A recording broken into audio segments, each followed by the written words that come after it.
வாங்க நம்ம மட்டன் ஊறுகாய் எப்படி செய்யணும் பார்க்கலாம்.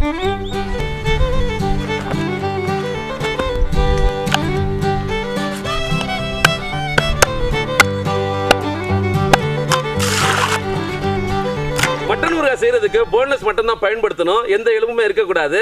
இன்னைக்கு நாங்க 1 கிலோ எலும்பு இல்லாத மட்டன் தான் எடுத்திருக்கோம். இப்போ நம்ம மட்டனை எண்ணெயில போட்டு சுக்கா பண்ணிக்கலாம். கடாயை வச்சுக்கலாம். எண்ணெய் ஒரு 300 ml ஊற்றிக்கலாம். எண்ணெய் சூடாயிடுச்சு. இப்போ நம்ம வெட்டி வச்ச இஞ்சி 50 கிராம், பூண்டு 30 கிராம். உடனே நம்ம வரமிளகா 10 கிராம் போட்டுடலாம். லைட்டாக கிளந்ததுக்கப்புறம் இப்போ போன்லெஸ் மட்டன் 1 கிலோ போட்டுடலாம். அடுத்து தேவையான கல்லுப்பு. ஒரு 20 நிமிஷம் நல்லா எண்ணெயிலேயே வேக வைக்கணும். தண்ணி எதுவும் ஊற்றிடக்கூடாது. மட்டன் இந்த மாதிரி வரணும். திரும்பவும் கடாயை சுத்தமாக எண்ணெய் இல்லாமல் வச்சுக்கலாம். இப்போ கடுகு 20 கிராம், வெந்தயம் 20 கிராம் லைட்டாக வறுத்து இடித்து வச்சுக்கலாம். ஊறுகாய்க்கு பாத்திரத்தை வச்சுக்கலாம். அரைச்சக்க நல்லெண்ணெய் 100 ml ஊற்றிக்கலாம். இப்போ வறுத்து இடித்த கடுகு வெந்தயம் கையோட சுக்கா பண்ண மட்டன் நல்லா கிளறிக்கணும்.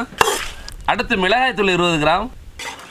இந்த மாதிரி மிளகாய்த்தூள் மட்டன் நல்லா கலந்துருக்கணும். இப்போ சாஃப்ட்டுக்காகவும் அப்புறம் ஊறுகாய் கெடாமல் இருக்கிறதுக்காகவும் வினிகர் 10 ml ஊற்றிக்கலாம்.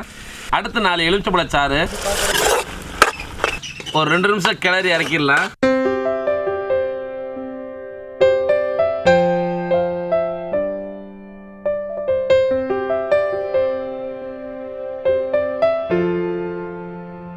மட்டன் ஊறுகாய் சூப்பராகவும் செம்மையாகவும் இருந்துச்சு. இதே மாதிரி நீங்களும் வீட்டில் செஞ்சு பாருங்கள், ரொம்ப சூப்பராக இருக்கும்.